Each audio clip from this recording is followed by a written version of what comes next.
I'm hoping to speak to Eugene Cernan, who was not only on board Apollo 10, but later got the chance to walk on the moon during the very last manned moon mission in 1972. In fact, this man, Cernan, left the very last footprints on the moon, and those prints will be there for millions of years because there's no wind or water to erode them. Hello, Captain Cernan. On the Apollo 10 mission, you got so close to the moon, weren't you tempted to land? We unfortunately, the decision was taken out of our hands because we didn't have enough fuel. We had enough fuel to land, but we did not take enough fuel with us to leave the lunar surface. I don't know if that was premeditated or not, but we would not have been able to get back into lunar orbit had we been overcome by the opportunity to land. When you were young, how did you become interested in space? When I was a youngster, space was really far out. I mean, the closest thing was Buck Rogers in the comic books, and to ever dream of going to space was almost beyond comprehension. And I'm an advocate of dreamers. I think all of us ought to have a dream, more than one dream, and particularly young people. I think we proved today that as we look back, that the word impossible is no longer part of our vocabulary, that what we can dream as youngsters as well as oldsters, we can make happen if we truly believe in them strong enough. I was strolling on the moon one day in a merry, merry month of December. Now, May, when much to my surprise, a pair of bunny eyes. Oh, is this a neat way to travel? The Apollo astronauts found movement on the moon easy. If you could get the moon on a set of scales, which of course you can't, you would find that it weighs 1/6 the weight of Earth, and so it produces only 1/6 of the gravity here on Earth. The effect of gravity also gets less the further you are away from a planet. So if you are very close to a big heavy planet like ours, you stay on it. But if you are far enough away from a small planet, you'll fall off.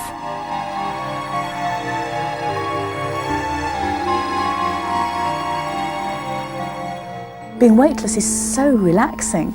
I mean, sitting down here now, I can feel the chair underneath my legs. I'm actually using energy to sit up because there's this force of gravity is trying to pull me and the rest of my body down in a certain direction.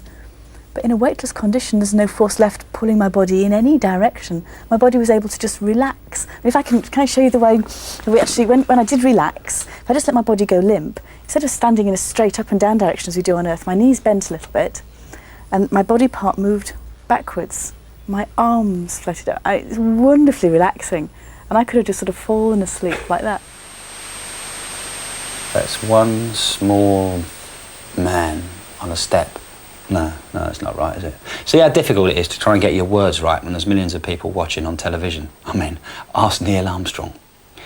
When the Apollo lander landed on the moon, he uttered the now immortal words, "That's one small step for man," when in fact, to make sense of it, he should have said, "That's one small step for a man," etc., etc. Anyway, Neil Armstrong still claims to this day that he got it right.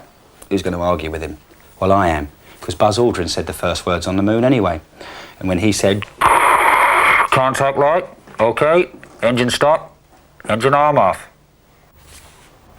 Hard luck, Neil. 5, 4, 3, 2, 1. One man who was very much ahead of his time was Gerry Anderson. In the 60s, he made programs like Thunderbirds, Fireball XL5 and UFO. They all featured space very heavily. I wonder why.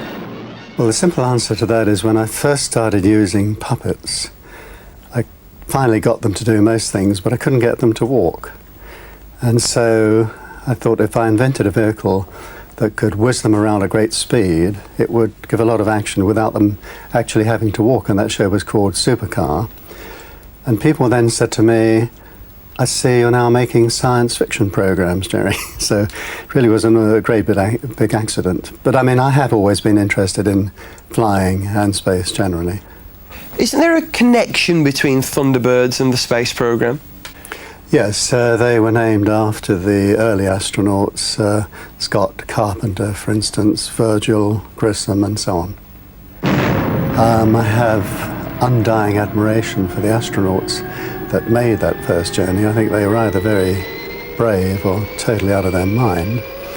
The way I see it is that science fiction generally presents vehicles, ways of life and happenings that we would all love to happen, things that we all dream about, and therefore they are things that are desirable. Now I think scientists, knowing that there is this tremendous interest and that people want these things, then of course they set about making them happen.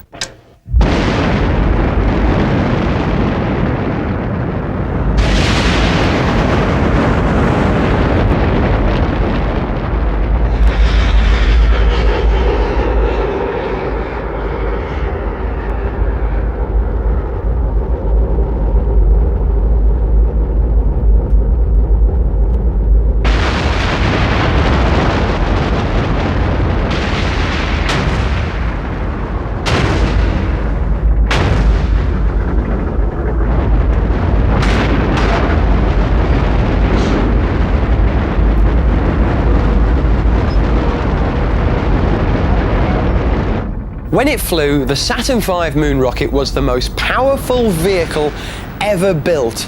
You didn't just hear it launch, you can actually feel the ground vibrate miles and miles away from the launch pad. Now that kind of power uses up fuel very quickly, and the first stage would be empty of kerosene in around 2.5 minutes.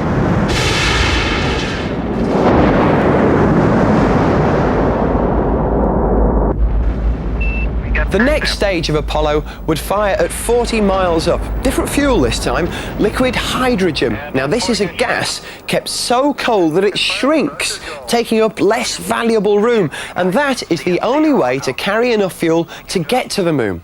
359 seconds of that stage firing, that's almost 6 minutes. And you are 120 miles high, climbing at 14,000 miles per hour. 2 firings of the third stage and you're doing 25,000 miles per hour and you're go for the moon. Once you're in lunar orbit, the lunar module would separate from the command module and head for a moon landing.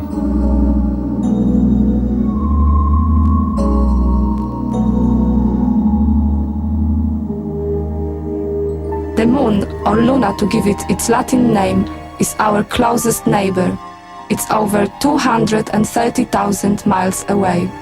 Or to put it another way, if the Earth is a basketball, the moon is a tennis ball 10 meters away. Our moon can be recognized by its large, smooth grey areas with names like Sea of Tranquility and Ocean of Storms. Earth is mostly blue and can be recognized by familiar continents with names like Europe, Africa and America. The moon is the grey thing in the sky most nights. The Earth is the huge lump of rock you are sitting on now.